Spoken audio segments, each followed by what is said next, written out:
Kita berharap ini COVID-19 ini satu saat sudah bersahabat dengan kita.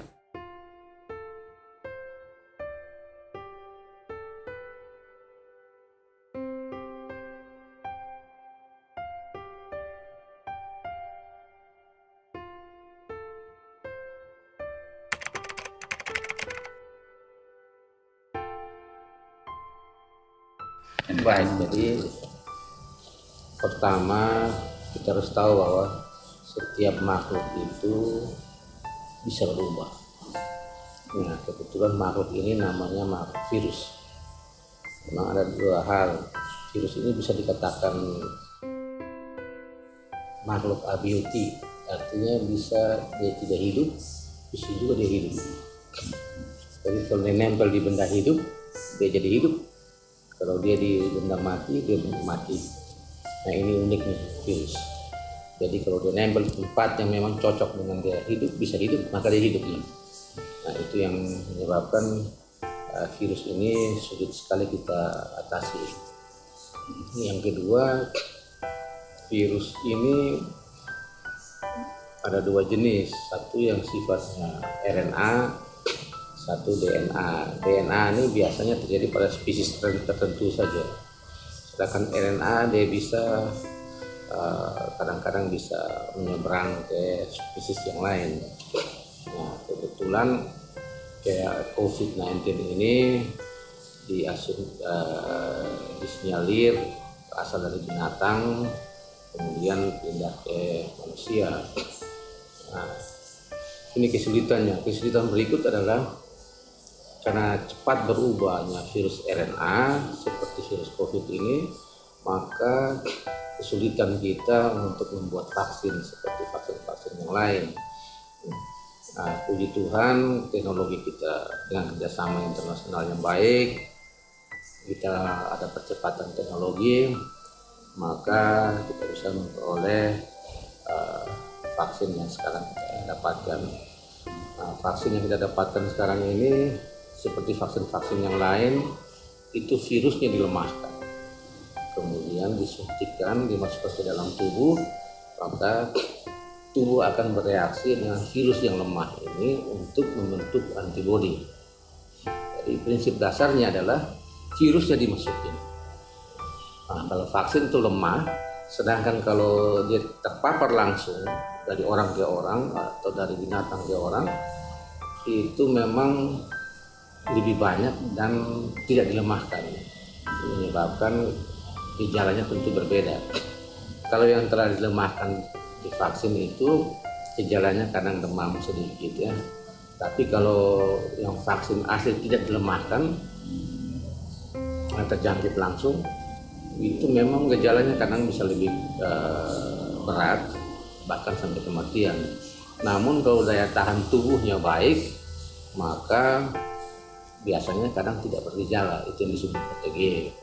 Sedangkan yang bergejala terpaksa harus dirawat, bisa mandiri maupun di rumah sakit, bisa yang ringan sampai kematian.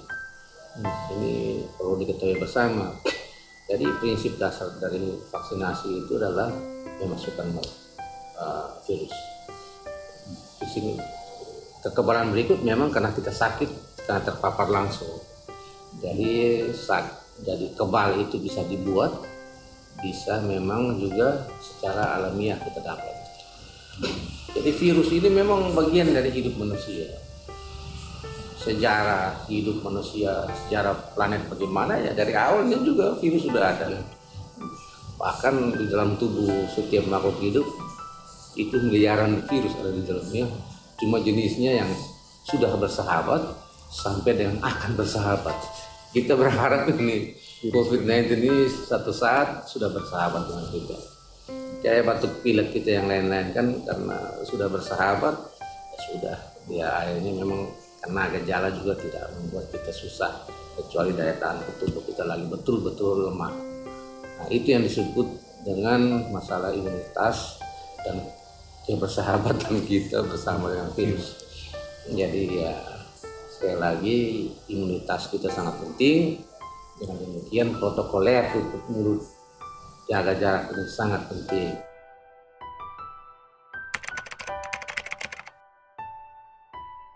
kita senang karena tadi sudah bilang vaksin sudah ada dengan pengetahuan yang cepat, teknologi yang baik. Nah, sekarang tinggal kita mau suntik atau tidak.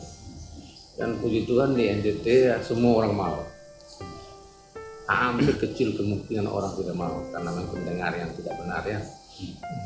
Tapi ya prinsipnya kita lagi antri nih, masyarakat NTT lagi antri untuk menerima vaksin. Kesulitannya memang keterbatasan vaksin karena seluruh dunia lagi butuh vaksin ini, sehingga produksi sebanyak berapapun akan diserap sebanyak itu bahkan lebih. Jadi ya memang kadang kita harus bersabar.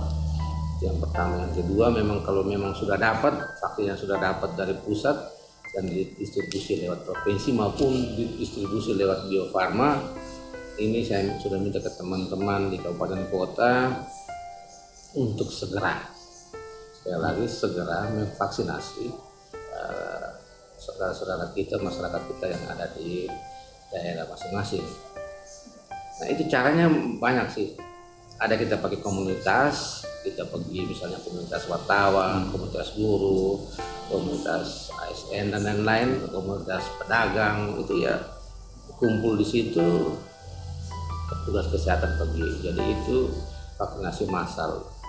Ada yang bisa drive thru kemana-mana, bisa dengan mobil masuk, suntik, jalan terus.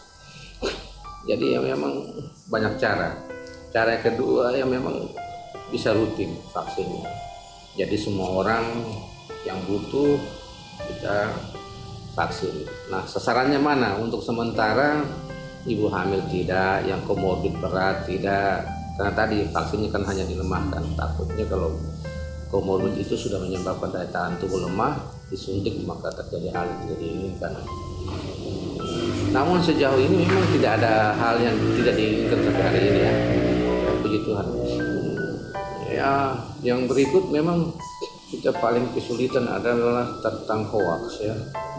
Hoax bahwa ini vaksin tidak berguna, ini vaksin ini lebih baik, vaksin itu lebih kurang baik. Jadi pada prinsipnya itu vaksin ini baik semua, dari jenis apapun, dari pabrik manapun prinsipnya baik. Jadi memang sekali lagi tidak perlu berpikir yang aneh-aneh lah.